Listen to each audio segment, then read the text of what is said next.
നമസ്കാരം, കൊട്ടാരക്കര മീഡിയയിലേക്ക് സ്വാഗതം. ബന്ദികളെ വിട്ടയച്ചാൽ വെടിനിർത്തൽ പ്രാബല്യത്തിൽ കൊണ്ടുവരാൻ തയ്യാറാണെന്ന് നിർദ്ദേശം മുന്നോട്ട് വെച്ച് ഇസ്രയേൽ.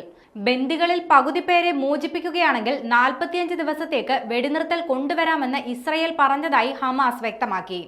കരാറിന്റെ ആദ്യ ആഴ്ചയിൽ പകുതി ബന്ദികളെ മോചിപ്പിക്കുക, 45 ദിവസത്തെ വെടിനിർത്തൽ നടപ്പിലാക്കുക, സഹായങ്ങൾ എത്തിക്കുക എന്നിവയാണ് ഇസ്രയേൽ മുന്നോട്ട് വെച്ച നിർദ്ദേശങ്ങൾ. ഇവ ഈജിപ്തിൽ നിന്നുള്ള മധ്യസ്ഥർ അംഗീകരിച്ചു എന്നാണ് റിപ്പോർട്ടുകൾ വ്യക്തമാക്കുന്നത്. അതേസമയം നിലവിൽ യുദ്ധം ആരംഭിച്ചതിന് ശേഷം ഏറ്റവും വലിയ പ്രതിസന്ധിയിൽ കൂടിയാണ് ഗാസ കടന്നു പോകുന്നതെന്ന് UN വ്യക്തമാക്കി. 2023 ഒക്ടോബർ 7-ാം തീയതി യുദ്ധം ആരംഭിച്ചപ്പോൾ 251 ഇസ്രയേലുകാരെയാണ് ഹമാസ് ബന്ദികളാക്കിയത്. ഇവരിൽ 28 പേരെ ഇതുവരെ മോചിപ്പിക്കാൻ സാധിച്ചിട്ടില്ല. നിലവിൽ ബന്ദികളാക്കപ്പെട്ടവരിൽ 34 പേർ ഇസ്രയേൽ സൈനികരാണ്.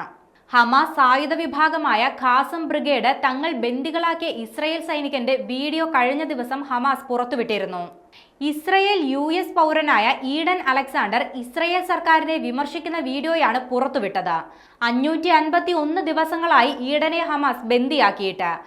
വീഡിയോയിൽ സ്വയം പരിചയപ്പെടുത്തുന്ന ഈഡൻ ബെഞ്ചമിൻ നെതന്യാഹുവിന്റെ നേതൃത്വത്തിലുള്ള സർക്കാരിനെ വിമർശിക്കുകയും എന്തുകൊണ്ട് തന്റെ മോചനം സാധ്യമാവുന്നില്ല എന്ന് ചോദിക്കുകയും ചെയ്യുന്നുണ്ട്.